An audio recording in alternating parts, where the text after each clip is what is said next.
Dizem que Itaguaí enlouqueceu, mas ninguém percebeu quando começou. O Alienista, de Machado de Assis. Versão brasileira Audiolivros Ilustrados. O canal dedicado a quem tem dificuldades com a leitura, mas descobriu um novo caminho de se encantar com as histórias. Capítulo 3. Deus sabe o que faz. Ilustre dama, no fim de 2 meses, achou-se a mais desgraçada das mulheres, caiu em profunda melancolia, ficou amarela, magra, comia pouco e suspirava a cada canto. Não ousava fazer-lhe nenhuma queixa ou reproche, porque respeitava nele o seu marido e senhor, mas padecia calada, e definhava a olhos vistos. Um dia, ao jantar, como lhe perguntasse o marido o que é que tinha, respondeu tristemente que nada, depois atreveu-se um pouco, e foi ao ponto de dizer que se considerava tão viúva como dantes. E acrescentou, quem diria nunca que meia dúzia de lunáticos.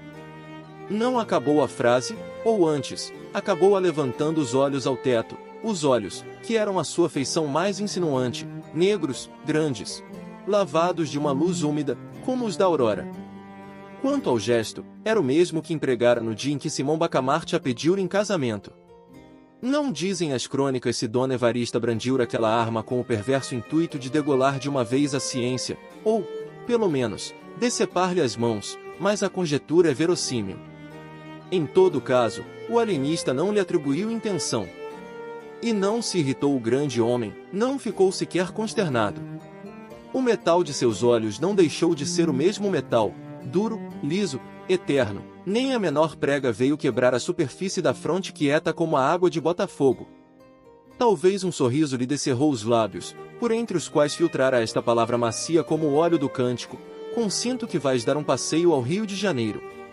Dona Evarista sentira faltar-lhe o chão debaixo dos pés. Nunca dos nuncas vira o Rio de Janeiro, que posto não fosse sequer uma pálida sombra do que hoje é, todavia era alguma coisa mais do que Itaguaí.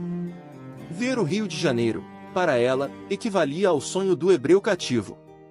Agora, principalmente, que o marido assentara de vez naquela povoação interior, agora é que ela perdera as últimas esperanças de respirar os ares da nossa boa cidade, e justamente agora é que ele a convidava a realizar os seus desejos de menina e moça. Dona Evarista não pôde dissimular o gosto de semelhante proposta. Simão Bacamarte pagou-lhe na mão e sorriu, um sorriso tanto ou quanto filosófico, além de conjugal, em que parecia traduzir-se este pensamento. Não há remédio certo para as dores da alma, esta senhora definha, porque lhe parece que a não amo, dou-lhe o Rio de Janeiro, e consola-se. E porque era homem estudioso tomou nota da observação. Mas um dardo atravessou o coração de Dona Evarista. Conteve-se, entretanto, limitou-se a dizer ao marido que, se ele não ia, ela não iria também, porque não havia de meter-se sozinha pelas estradas. Irá com sua tia, redarguiu o alienista. Note-se que Dona Evarista tinha pensado nisso mesmo, mas não quisera pedi-lo nem insinuá-lo, em primeiro lugar porque seria impor grandes despesas ao marido, em segundo lugar porque era melhor, mais metódico e racional que a proposta viesse dele. Oh! Mas o dinheiro que será preciso gastar, suspirou Dona Evarista sem convicção. Que importa? Temos ganho muito, disse o marido. Ainda ontem o escriturário prestou-me contas. Queres vir? E levou-a aos livros.